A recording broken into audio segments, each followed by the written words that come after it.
So we are here together once again, and we are announcing another new set of stencils and masks, and these I'm really excited about because they're totally different.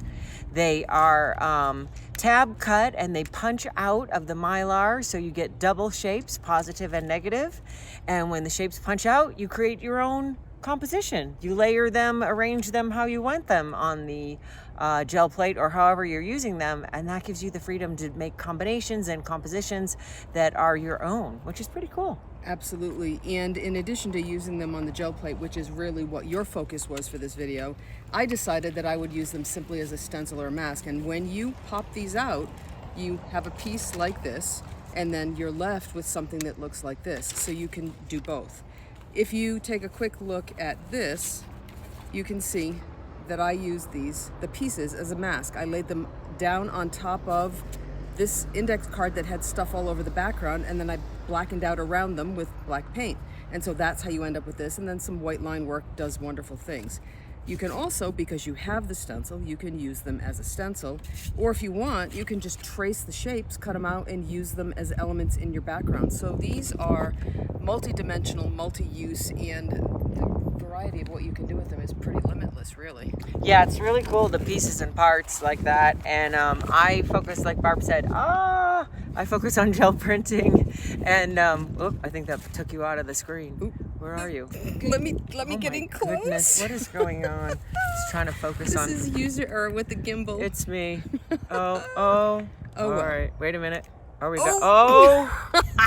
Wait. Oh no. Wait a minute. Come on. There we are. we go. There we are. Yes. Are we in the frame? Well, Sort we're of. pretty close. Jeez We're Louise. kind of there. Anyway, so 5 new Matisse stencils. There's Matisse shapes. There's Matisse something else. I don't remember what they are. We never remember the names of these stencils and masks when we're working with them when they're brand new, because their first time we've ever used them. So yeah, you can see all the titles of them on the website. How about that? Absolutely, that That's works. good, right? Yeah, we'll give you a link to them and everything. Yeah, and we're just gonna go mess with them, play with them, and show you how to do some fun things with these brand new style of stencils and masks. Absolutely. All right. All right. Oh, there we Let's are. go have There fun we before are. we Look, screw this again. we're in the frame again. Yes, All we right. are. Just in time to be done. Let's go. right. And we're done. And All we're right. out. All right. Bye.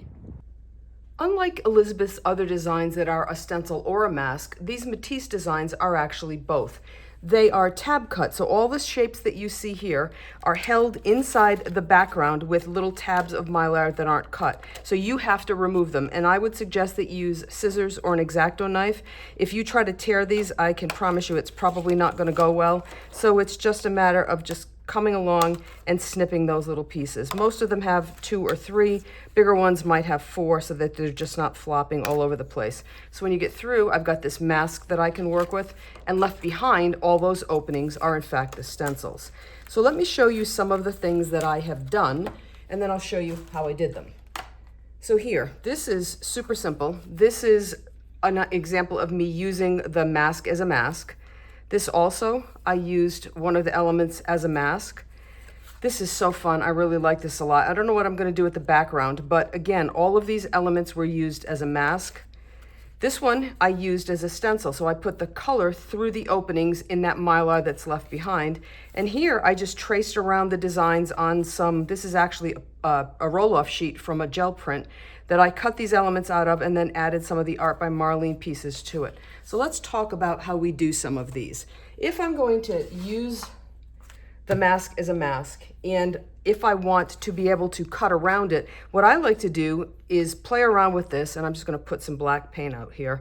I like to play around with this in such a way that when I cut this shape out, I can leave myself a black border around it. This looks kind of interesting here. So I have a mini ink blending tool. I'm just going to load some more black paint on it. And all I'm going to do is come around all the way around the perimeter of the design, and I'm going to do this. Now I might need to put more than one layer on here to get better coverage. But ultimately, when I cut this out, what I'm left with is the design that is on the rice paper underneath. Whoops. And once this black dries, I'll have this really cool black border that I can snip off, or that I can cut around rather, and that will give me, well now I've got paint on my fingers, that will give me a piece like this flower that has, this happens to be a dark blue, that has this outline around it. Of course, if I wanted to, I could cut it out a little bit differently, but I like the idea that I can gain that black border that way. All right, so there's that option. If I want, again, to use this as a mask in a little bit of a different way, I have a tag that has some color on the background. There's some sparkly stuff on there. There's some distressed mica stains. And this is basically what I did to create this, although obviously I've used this and some other elements. So if I want this figure on here just by itself, I'm going to align the mask in a way that I want, and then I'm going to come around and I'm going to blacken the entire background so that when I lift this mask up, everything will be black except for what was underneath it. And I need a little bit more paint, so let's just do that. So I'm going to come around and just blacken everything that's here. And when you do this, your options are pretty unlimited as to what you want to do with that black background. I like to grab a white Posca pen, the PC1MR, which is what I do a lot of line work and doodling with, and come in and fill that background in. Now, obviously, if you're using multiple pieces, it might be helpful to use some painter's tape. See how cool that is? To use some painter's tape underneath to hold them in place while you're doing various things. But really super simple and really, really effective. So then if we talk about how we might want to use this as a stencil, all right, let's see what we've got. So let's use this big leaf shape here. So if I put this on here, obviously it's too big for the whole piece to fit on, but instead what I can do is just deliberately keep that off to the side so that I get most of it. And again, this time when I'm filling in the color, I'm filling in the shape, and the background, which has all that patterning on it, will remain just the way that it is. So this is kind of a positive and negative effect. Really easy to do, and I find it to be very, very effective. But essentially you can see what I've got there, which is that leaf, and once it dries, I can come in and I can doodle on it like I did with these. Or when I talk about this one, which again, now I see the masked area with the design underneath, I could come in, whoops, that would be this one, where I did all of the background. So because you have both stencils and masks, you have practically double the creative opportunities. These are really fun to play with. And then the other thing that I wanted to show you or talk about briefly, again, cutting these out, use a pencil, use a white marker, anything that works on whatever color background you're using.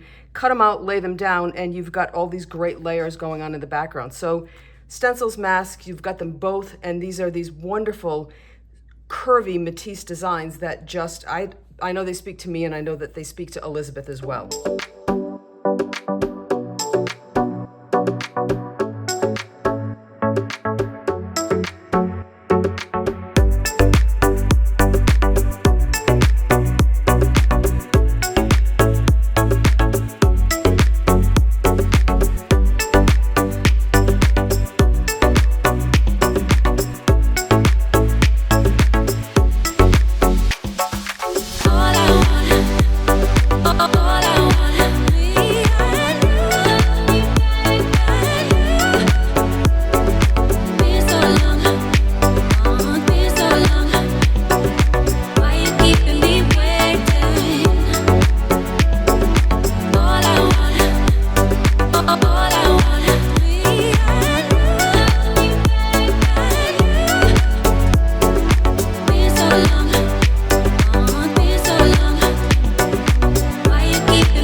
Okay, so I have been having so much fun with these Matisse cutout shapes. Not only the cutouts, but also the material that they were cut out of that was left behind. So I've got a mask and stencils and individual pieces. It's just been tons of fun. So I wanted to show you a couple of different ways you can use these. The first one being I took a cleanup sheet and I put the cutouts and then black over the top, and then all those roll-off cleanup colors make what happens inside of the cutouts. The next one I did was masking with metallic. So I did layers of the oval shapes underneath here in blue, and then I masked the whole thing with a metallic, because metallic is opaque, so it blocks everything out except for the oval shapes. And what shows through the oval shapes is the interesting layering I had done underneath. So rather than just a solid color showing through, I made a unique layered print, and then I masked with the metallic. And also the next one is the same thing, only I masked with black. So you can see the pattern underneath both of these is layered. And how I did it, the pattern underneath, was to layer these circles and ovals over themselves a few times with blues and purples, and then put the mask on with the metallic. And on this one, I put the mask on with the black. So this one, I used the sheet that is left behind after you pop out the shapes. I use this with white over purple so that I could cut these shapes out individually and maybe put them into a composition that way. So that was pretty straightforward to create the shapes. This one is a more complex layered print with the pieces and parts of the shapes, and also I incorporated my Aunt Dorothy stencil for the polka dots. So that fine polka dot pattern and layers of purple. This one I did partial layers on the sheet. So I brayered my pink only on this side of the gel plate, and I brayered my teal only on this side of the gel plate, and I layered opaque colors. So the pink is opaque, the teal is opaque, the white is opaque. So that gave me some interesting layers and color combinations. And here I worked to create sort of a scene. I wanted to do this with the shapes so that I could think about possibly making a card front. So I used the male figure and the dancing figure and the star and the dove. And then I used my Aunt Dorothy stencil to create the starry background. And I played with the stars, and I'll tell you that when you do this and you try to get a night theme, it's better to do the stars in pale blue rather than pure white. When I did them in pure white, they were kind of a little bit too bold. So this is a really pale blue. Let me see if I can find it. I think it's this color. The sky blue light is what I did those with rather than white. Then I tried to work this so that the stars didn't come down past their feet. I did them just across the top, and I had the figures in warm. Now you could use each one of these as for a card or as a gel print, but you could also cut them out. So we could cut out the figures and go wide around them to have sort of the stars. But for this, I just brayered the paint across the top of the plate, so my stars didn't come all the way down. They just sort of fade down. But these figures would look great cut out of this dark contrasting background. And speaking of cutting out, so here's what I cut out for collage elements that I could arrange in the background or in the hair of a portrait or in the bouquet of flowers. So here's some shapes that I cut out, and they were dark blue underneath, and then I masked them with bronze. And I cut them out, and these could easily be moved around and put into a collage as elements. Oh, and there's a couple smaller little ones here as well. The other smaller shapes. There's a wide variety of size and shapes of the cutouts. Some are really big. This is my 9x11 gel plate, so some of these are real big. But then we've got the elements that are nice and small. And I tried to have a variety of sizes and shapes. And then we've got circles of all sizes and some cutout shapes. So open shapes like that, as well as solid filled in shapes, and some fun. Here's a little squiggle that's a lot of fun, and some fun, all inspired by Matisse and his paper cuts, which is his paper cutouts, which is something that he did at the end of his life and career as an artist. So the next set of cutouts that I did was with pink and black, which I thought was pretty dramatic. And then I masked it. So I had a pink and black sheet underneath, and I masked it with the shapes with white paint. So the titanium white is pretty opaque so that you can see the edges, but it's also, because it's on the gel plate, it's thin enough that you can see pattern underneath it from the pink and black, which is kind of nice. And I just cut around the edges, kind of loosely following the form and leaving a decent amount of white.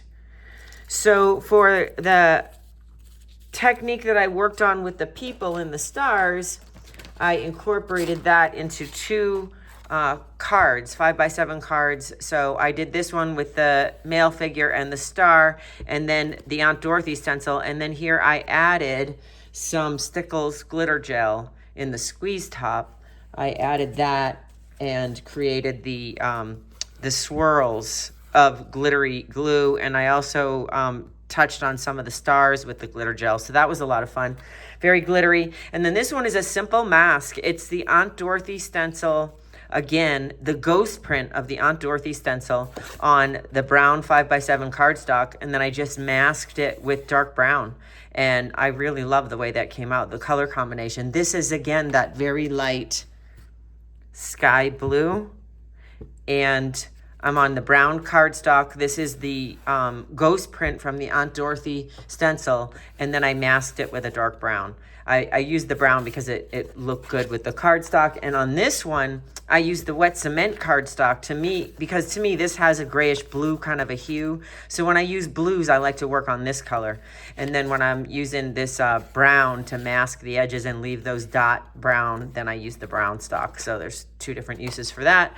And then I had fun creating another couple of cards. This one I masked with the oval and the solids. I did that over the Aunt Dorothy stencil pattern, so you get the polka dots that show through, because the teal here is an opaque color, so it blocks everything underneath it. And then you just get the polka dots in the shape of the cutouts.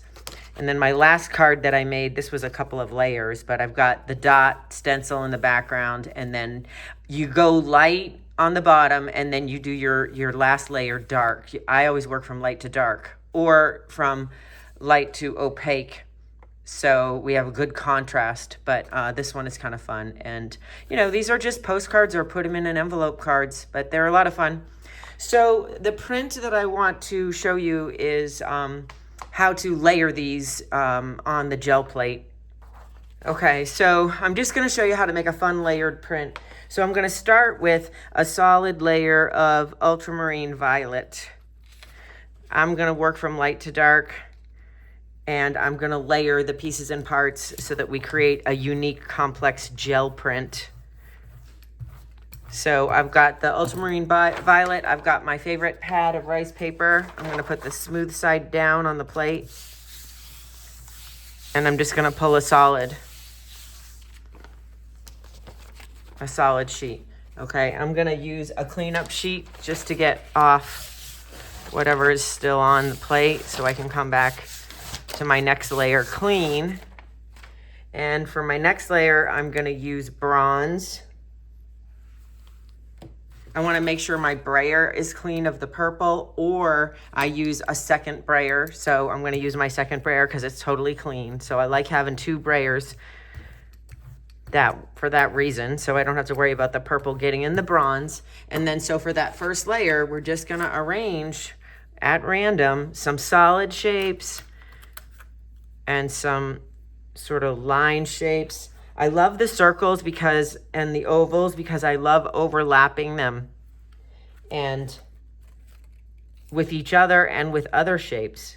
And that's what's cool about these pieces and parts. You make your own design. I mean, the pieces are here for you, but how you lay them out on the plate and how you lay them out on the cards and what you do with them is totally going to be controlled by you. I love that about these pieces and parts, is that you're making them together in a unique pattern. So I love overlapping those ovals. That was my idea for those. And we got to move a little quicker probably because we're in Arizona and that's going to dry. So I'm taking the purple sheet and I'm printing the bronze. So especially with the pieces that you overlap, you want to make sure you get good pressure with the tips of your fingers because they're going to be twice as thick. So they work just fine. You just have to remember to get some pressure in there. As well as there's a fun flower in here This one, it has a hole in the middle. You always have to get a little extra pressure to get that center to print. So you want to make sure you use your fingertips and get around all these pieces. Then do a test. Pull it up and look and see if you need to get a little more pressure before you dismount the paper. So that looks pretty good, but I always like to check. Okay. So now I have the first layer, which is the bronze on the purple. And we're gonna take these pieces off, and we have a ghost print, which I could print onto another sheet. But right now, I think it's pretty dry, but I'm gonna see if I can pull it up with my cleanup sheet.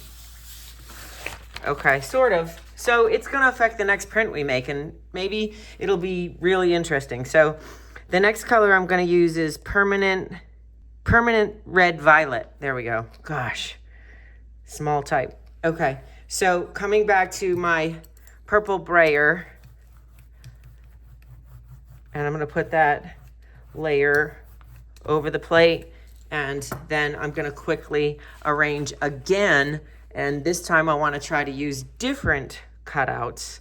And don't be afraid to go off the edges. We're creating kind of an interesting composition here, so this will fill the whole sheet if you go off the edges. Let's overlap that and this. And we'll use this one. I love that leaf. And then maybe this one, and learn from my previous mistakes.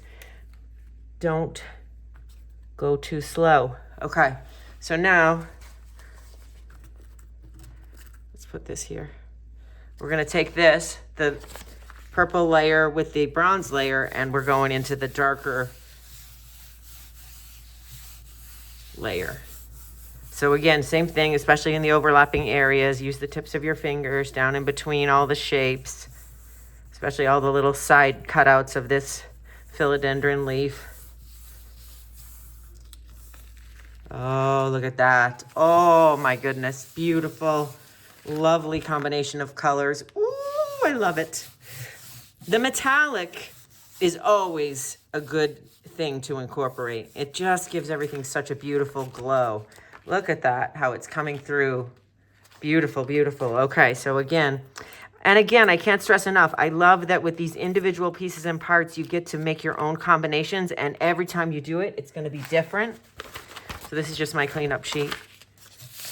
Every time you lay those out, they're gonna be in a different order and a different combination. So you have a lot of control over how you use these to create your own designs. Okay, so the last layer, working from light to dark, is gonna be this color, which is permanent blue violet. So I'm staying in a purple family. So this is gonna be dark. This is our last layer, so we're gonna make it count. So we're gonna come back here again with the purple brayer. Look at how nice and dark that is. That's gonna be very rich, very rich. Okay, so I wanna try to use different shapes here again. So I wanna grab from ones that I haven't used yet. There's the star, that one. Let's put that over here. Working quickly, put that there. We can overlap some of the others as well. The pressure is on. The circle, another part of a solid. Okay, I think that's good. Let's intersect there. Okay, and here we go. So I worked from light to dark, including metallic bronze in a purple family. Metallic also comes in copper and in silver and in gold. And I think the metallic colors look beautiful kind of with everything. Okay, so let's get fingers in between all the overlapping ones especially. And that's what's great about this rice paper. It's very malleable. You can see it going down in between all these pieces really easily. So it bends and it flexes and it drapes and it goes down in there and is going to give you a really good impression. Look at that. Oh my goodness. Oh, I love it. Okay, I'm checking to make sure that I've got good contact And here is my beautiful layered Matisse cutout print with basically just 3 layers of different cutouts in different arrangements and metallic to let it all show through in such a beautiful way. Look at that. That's so cool. I love that combination of colors. And then with all of this stuff that's left behind, you could have a sheet that you're doing at the same time that is all the ghost prints. So I take all those off. And you get an interesting pattern there. If I pull that up. That's a fun ghost print, isn't it? Really fun. And to get the plate back to clean, because a lot of people ask me about that, cleaning the plate. And I do clean my plate with tape, but just as a cleanup sheet, right? So I'm going to switch it in the opposite direction. So I'm going to print it this way over this. And so for me, when I clean up my plate, when I want to clean up my plate, I like to pull a print rather than clean it, wipe it off or tape it off or get the paint off. I like to pull a print with this rice paper because it usually pulls everything off. And then you don't waste any paint. And that pulls off a majority of the paint. There's still some left, but that'll be interesting in another print. And we got a beautiful metallic ghost print from that previous print. And I got most of the paint off. This, if it shows up in my next print, I would be more than happy to have that show up in my print. So here's my 2 beautiful prints, the cleanup sheet ghost print and the original with the Matisse cutout stencils and masks. Is it recording? I have no idea. I think it's recording. Talk about amateur. Is this thing on? Ding, ding, ding, ding, ding, ding. So, getting you back in there. There you go. There we are. We had a really good time playing with these new Matisse, and I'm thinking of them as combos in my head because it's a combination of a stencil and a mask. You have lots of options with them. We had a really good time. We hope you have just as good a time when you work with them. This is ridiculous. It is. It's so much screwed up user error. Are we in the frame? I think we're in the frame, more or less. Let's just say, what is even going on here? let's just say bye. Okay, ready? Yeah. We have to be in the frame to say goodbye. I'm in the frame. I can see my head. I can't see anything through these glasses. All right. Well, trust me. Say goodbye. All Say right. goodbye, Gracie. Goodbye, Gracie. Bye.